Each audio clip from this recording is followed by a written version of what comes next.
Well, we are welcoming back Jon Paradise from Town Country Federal Credit Union to talk about finances. And John, a lot of people set New Year's resolutions. They want to work out more, eat a little bit better, but you also want to think about money and investment and everything like that. And for a lot of us, this pandemic has been really hard on our money.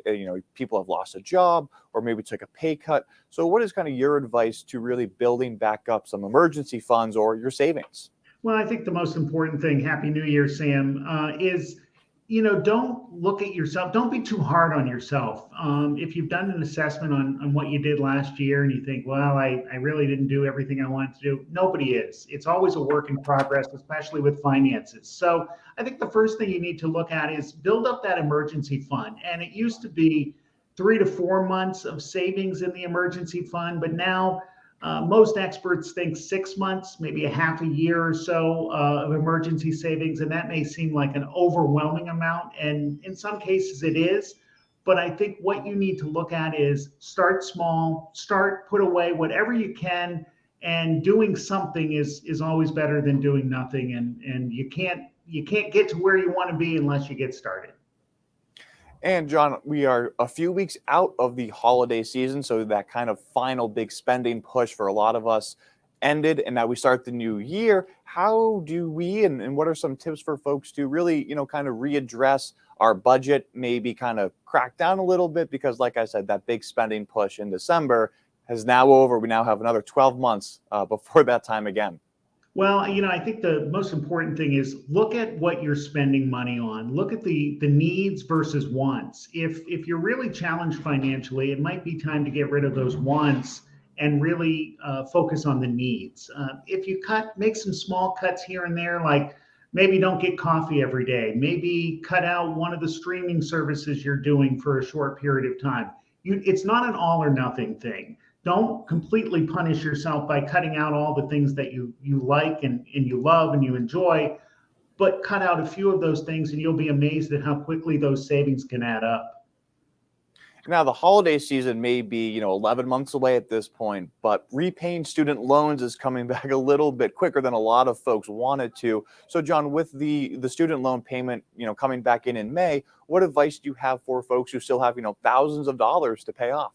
Well, I think you need to set up a plan. If you don't have a plan and you've not been planning for the deferment to end at some point, I think you need to get on it, reach out to different options, reach out to lenders if you're having trouble in general with your loans, not just student loans, but set up a plan, start a conversation. It's amazing how many people are afraid to take that first step and to say, listen, I'm struggling. I don't know what I'm going to do. Don't do it in silence. Reach out, have a conversation. It all starts with a conversation. And the reality is most lenders will try to set up a plan that's custom to your needs and get you on the path that you can afford and get you on that repayment plan that will at least get you started. And John, many of those folks repaying student loans are now working, and you can think about building up your retirement savings and your 401k. We're in a new year. What is a New Year's resolution or New Year's goal that some folks should have when it comes to setting aside money for when we get to retire and enjoy the good life? Well, absolutely. I think the younger you start putting something into 401k, I think the word of advice is if your company has a match, and most companies do, at least contribute up to that match. If you're not, you're leaving money on the table. And, I know it's hard as a young person to think, well, I'm not going to need that. That's 30 or 40 years away. It really is the money you put away early in your working career that adds up immensely over the course of 30, 40 years. And then you'll appreciate the fact that the younger version of you actually had some discipline and started contributing to those 401k and matching program options as a young person. So do something. Don't leave money on the table, especially when it comes to matching contributions. And we just hit a few points, but is there any other advice or recommendations for folks as we start this new year? And is there anything else that you want to share for those people that are looking to be smarter with their money?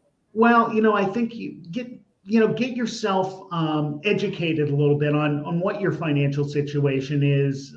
If you have no idea what's going out or what's coming in, then at least start there. I think people often set goals that are unrealistic, and then they feel like maybe they've set a goal of saving $50 a week, and they only do 10, and they look at that as a failure.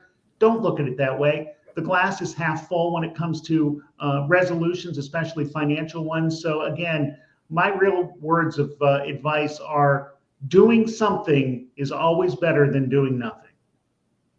So great final word of advice from Jon Paradise of Town Country Federal Credit Union. Jon, thank you as always for sharing us some saving tricks and tips. Thank you, Sam. I appreciate it.